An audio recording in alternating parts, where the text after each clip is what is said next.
Շնորհակալություն պատվական դատարան, ես դիրքորոշումը կներկայացնեմ զուգահեռաբար հենց վերտարություն եմ հաստատքի հավանել եմ դիրքորոշում միջնորդություն և փոխանցեմ դատարան։ Պատվական դատարան Սամվել Կարապետյանը արդեն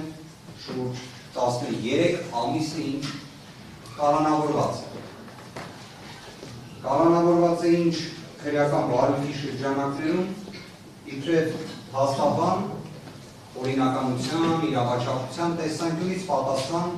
ինչ օրս չեմ կարողացել տալ իմ պաշտպանյանը։ Ձևական առումով կարող ենք կարդալ մեղադրանքի որոշումը, մեղադրական եզրակացությունը, բայց երբ մի պարզ հարց է հնչում, թե ի վերջո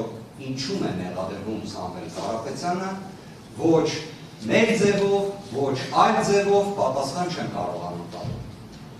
Բայց փաստը նա է, որ 13 ամիս է ինչ կալանավորված։ Մենք խոսում ենք ինտենսիվ խափանման միջոցի մասին, մենք խոսում ենք խափանման միջոցի պահպանման մասին Հայաստանի Հանրապետությունում տեղի ունեցած քաղաքական ամենակարևոր իրադարձության ժամանակահատվածում։ Պատվարժան դատարան այլևս Հայաստանի Հանրապետության քաղաքական պատմության մեջ իրավական բնույթի փաստ է, որ Սամվել Կարապետյանը մասնակցեց քաղաքական գործընթացներին տնային կառավարքի պայմաններում։ Արդյոք դրա շրջանակներում հնարավորությունը, որը ընձեռվեց այլևս ձեր որոշմամբ, որ տեսակցությունների, շփման և հաղորդակցման սահմանափակումների մեղմացում տեղի ունեցավ, կարևոր էր, միանշանակ կարևոր։ Այդ ժամանակահատվածում մենք խոսում ենք մի իրավիճակի մասին, երբ Սամվել Կարապետյանը, որպես ուժեղ Հայաստան կուսակցությունների դաշինքի առաջնորդ և ուժեղ Հայաստան կուսակցության նախագահ, ունեցավ հանդիպումներ գրեթե 20,000 մեր հայրենակիցների հետ։ Շրջանակը իսկապես աննախադեպ է։ Տնային կալանքի պայմաններում նման ծավալի հաղորդակցումը աննախադեպ է։ Ունեցավ հաղորդակցում բազմաթիվ զանգվածային լրատվության միջոցների հետ,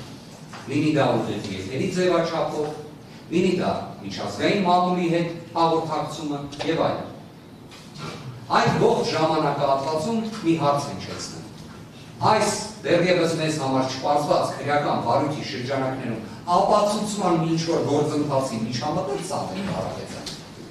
ունենալով այն հեղինակությունը, որը ունի, որևէ ձևով միջամտեց, որևէ ձևով այս քրեական բարույթը տուժեց, ոչ։